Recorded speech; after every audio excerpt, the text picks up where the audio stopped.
Les personnes qui ont gagné des milliers de dollars sur Optimism lors du premier airdrop ont réalisé ces actions-là. La première, c'est d'être un utilisateur sur Optimism. La deuxième, c'est d'être un utilisateur répété, du coup j'imagine un utilisateur qui a fait beaucoup de transactions. La troisième, c'est d'être un DAO Voters. La quatrième, c'est d'être un multi-sig signers. La cinquième, d'être un Gitcoin donor. Et la sixième, d'avoir réalisé des transactions sur Ethereum. On va voir comment faire ça dans cette vidéo.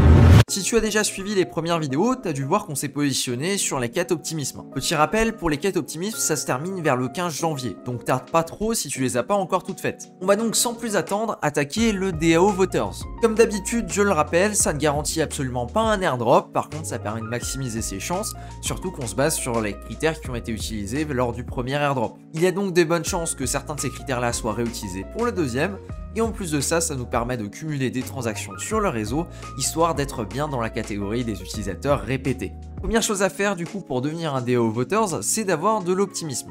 Pour le coup, on va passer par Uniswap et on va tout simplement réaliser un swap. J'ai décidé de prendre 5 optimismes, mais libre à toi d'en prendre plus ou d'en prendre moins en fonction de ce que tu peux te permettre. On va donc cliquer sur le swap et on va venir valider notre swap. On va donc aller sur le site d'Optimism et on va aller dans la partie Delegate. Comme tu peux le voir ici, il affiche directement les optimismes qu'on vient d'acheter. Ici, ce qu'on va faire, c'est qu'on va venir sélectionner quelqu'un à qui on va venir déléguer nos optimismes. Alors ça veut pas dire qu'on donne nos optimismes à cette personne, ça veut juste dire qu'on donne le droit de vote avec notre quantité d'optimisme à cette personne. Pourquoi ça existe et surtout à quoi ça sert? Bien tout simplement parce qu'il y a beaucoup de votes et ça prend énormément de temps si tu veux t'amuser à le faire manuellement. L'idée ça va donc être de venir déléguer et de laisser quelqu'un d'autre voter à ta place. Je répète, ça donne pas tes optimismes à la personne, ça donne juste le droit de vote associé à tes optimismes. Si tu veux plus d'infos, tu as le guide là en bas à droite. Nous, ce qu'on va faire, c'est qu'on va venir sélectionner quelqu'un. Je t'avoue que j'ai aucune idée de comment sélectionner quelqu'un, alors on va regarder la quantité d'optimisme que chacun a de délégués et on va voter pour un bonhomme qui en a beaucoup déjà. Allez hop, on va prendre celui-là.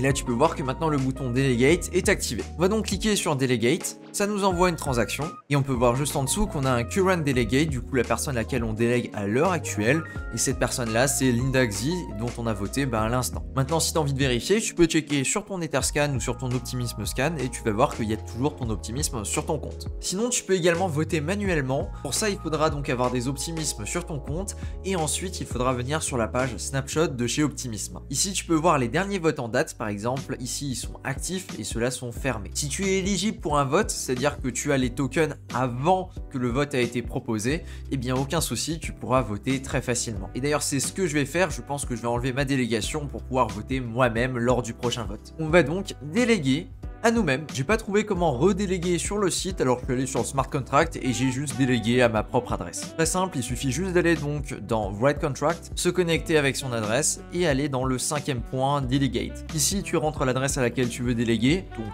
la mienne, et on va simplement écrire la transaction. Ok, et bien comme tu peux le voir maintenant c'est de nouveau relié à mon adresse. J'attendrai donc qu'il y ait un prochain vote pour pouvoir voter. Si tu as envie de faire pareil et que tu as besoin d'utiliser directement le smart contract, je te mets également le lien en description. Donc ça c'est la première étape, ça c'est DAO Voter. On va donc maintenant regarder pour se positionner pour le Gitcoin Donors on L1. Pour celui-là c'est plutôt simple, il faut faire une donation sur Gitcoin. Du coup Gitcoin c'est un système de donation qui fonctionne un petit peu comme un Kickstarter. C'est-à-dire que tu peux décider de donner de l'argent à certains projets pour pouvoir les aider à construire. Par contre il s'agit bien d'une donation et tu reçois rien en retour. Ici par exemple on a le Phantom Gitcoin Grants Round 1 et dans celui-ci la fondation de chez Phantom elle a 125 000 FTM à venir distribuer. Ces fantômes là seront distribués en fonction des projets pour lesquels les utilisateurs vont venir voter. Alors il y a différents rounds en cours sur Gitcoin, à l'heure actuelle il y a celui-là qui est en cours et puis j'aime bien Phantom donc je vais m'arranger pour soutenir certains projets. Pour le coup ça va donc se passer sur Phantom parce que le Gitcoin c'est le Gitcoin de Phantom. Je vais donc voter avec mes FTM, j'ai quelques FTM sur ce compte là, donc c'est exactement le même compte que j'ai utilisé pour pouvoir faire les quêtes sur Optimism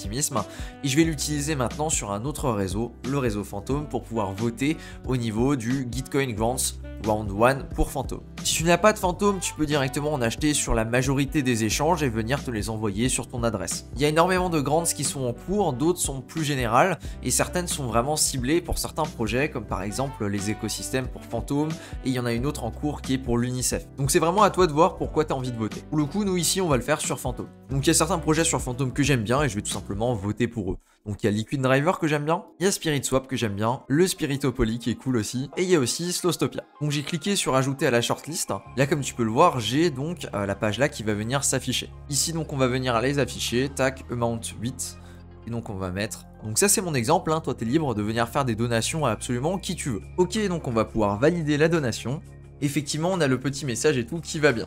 Je sais pas pourquoi j'ai dû redémarrer l'ordinateur, ça avait pas l'air de fonctionner, je pense que c'était un souci avec mon hardware Valette, mais j'ai juste redémarré l'ordinateur et ça a fonctionné correctement quoi. 1, 2, 3. Et ce qu'on va faire maintenant, c'est créer un multisig et on va également faire quelques transactions avec, parce que comme tu peux le voir, le premier critère c'était déjà que ce soit un truc qui soit un minimum utilisé, donc avec plus de 10 transactions. Ce qu'on va faire, c'est qu'on va aller sur Gnosis Safe et on va venir créer un compte. On va donc create a new safe et on va se connecter. On va donc sélectionner la blockchain Optimism et on va appeler notre coffre Mage Safe. On va donc venir rajouter une deuxième personne qui possède le compte. Et pour le coup, on va pas trop s'embêter, on va réutiliser un de mes comptes. Ensuite, au niveau du threshold, on va mettre une sur 2 adresses, comme ça, n'importe laquelle de ces 2 adresses pourra utiliser le safe. On va donc cliquer sur suivant, et il nous fait un petit récap de ce qu'on est en train de faire. Et on va donc créer notre safe. On peut donc maintenant commencer à utiliser notre safe avec l'application. Juste 2 secondes pour t'expliquer ce qu'on vient de faire si t'as pas l'habitude ou que tu sais pas exactement ce que c'est. Un safe chez Gnosis, c'est un multisig. C'est-à-dire que ce sont des comptes qui peuvent être utilisés uniquement s'il y a plusieurs signatures. Par exemple, ici, tu as pu le voir qu'on a créé un compte pour 2 autres sous-comptes. Tu as le compte principal que j'ai utilisé pour faire toutes les quêtes optimisme et un autre compte random. J'ai sélectionné qu'il fallait au minimum une signature pour pouvoir faire des transactions avec ce safe. Et donc, peu importe laquelle des 2 wallets que j'ai rentrées et qui peuvent valider, pourront valider les transactions pour ce compte-là. Ça peut également être fait avec un système 2 sur 3 par exemple, ou bien plus en fonction de ce que tu as envie de faire. C'est-à-dire qu'il faut 2 wallets sur les 3 wallets qui ont le droit d'approuver pour pouvoir valider des transactions. Ici, ce qu'on va faire, la première chose, c'est qu'on va venir envoyer un petit peu d'argent sur ce compte-là. Comme tu peux le voir, il a une autre adresse et c'est pas l'adresse de mon compte principal. C'est normal parce qu'un safe, finalement, c'est une toute nouvelle adresse. On va donc venir envoyer un petit peu d'Ethereum dessus. On peut faire un test en lui envoyant un petit peu d'Ethereum et comme tu peux voir, maintenant, on a plus 0 USD, mais on a 1,18 USD dessus. Pour le coup, je vais envoyer un petit peu plus. Et oui, j'ai pas précisé, mais pour envoyer, c'est tout simplement la fonction envoyer de ton MetaMask et tu copies-colles l'adresse. Tac. Comme tu peux voir, maintenant, on a 13 USD dessus. Alors, ce qu'on peut également faire, c'est venir checker sur Optimism Scan à quoi ça ressemble. Normalement, on devrait avoir une adresse un peu classique. Comme tu peux voir, on a effectivement les transactions là où on a envoyé dessus. On va donc maintenant réaliser quelques transactions dessus. L'objectif, c'est d'en avoir évidemment plus que 10 parce qu'on a vu que c'était le critère pour le premier. Ce sera suffisant pour le deuxième, mais en tout cas, au moins, on aura essayé. Peut-être qu'il en faudra plus ou alors que ce sera un critère qui aura moins de poids. Ce qu'on va donc faire, c'est qu'on va venir sélectionner une application. Ici, par exemple, Uniswap, et on va venir l'ouvrir avec notre safe. Et comme tu peux le voir, en fait, c'est l'application qui est ouverte dans le safe et qui nous affiche le compte et ce qu'on a dessus. On va donc venir sélectionner par exemple du DAI, et si on veut, on peut venir acheter un DAI. Si on appuie sur le bouton swapper, on va donc avoir une interface un petit peu différente de ce qu'on a d'habitude, et on va donc venir Submit. Maintenant, c'est à nous de venir valider l'exécution de la transaction et on peut voir que la transaction est passée. Ça compte comme une transaction sur les 2 comptes finalement. C'est-à-dire une transaction sur mon premier compte qui a validé la deuxième transaction et une vraie transaction sur le deuxième compte qui est le safe. Si tu veux vérifier, il suffit d'aller donc dans le safe et là tu peux voir que maintenant on a 2 tokens.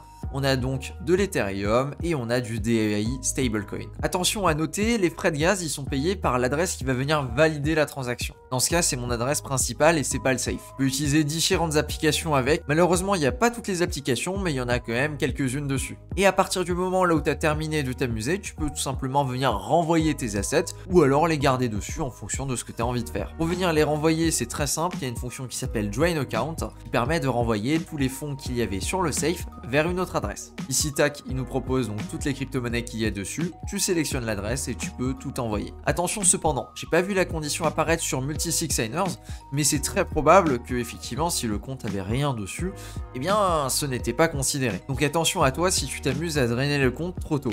L'idée, c'est plutôt de le garder comme ça et de revenir dans quelques mois quand la snapshot aura potentiellement été prise. Ou alors qu'on aura les résultats et qu'on saura si tu es éligible pour l'airdrop ou pas. Et voilà, je pense qu'on a fait le tour pour l'airdrop Optimism. On a vu comment faire toutes les quêtes et on a vu comment se positionner sur les autres différents critères. Si tu as apprécié ces vidéos, n'hésite surtout pas à t'abonner à la chaîne, je traite des différents airdrops. Également, si tu reçois effectivement un airdrop et que c'est grâce à ces vidéos, tu peux venir soutenir la chaîne en donnant un petit pourcentage directement à un compte que je mettrai en description. Si tu as envie de venir farmer d'autres airdrops, je t'affiche tout simplement la playlist à l'écran. Merci de ton attention, à plus pour une prochaine vidéo, c'était Cryptomage. Ciao!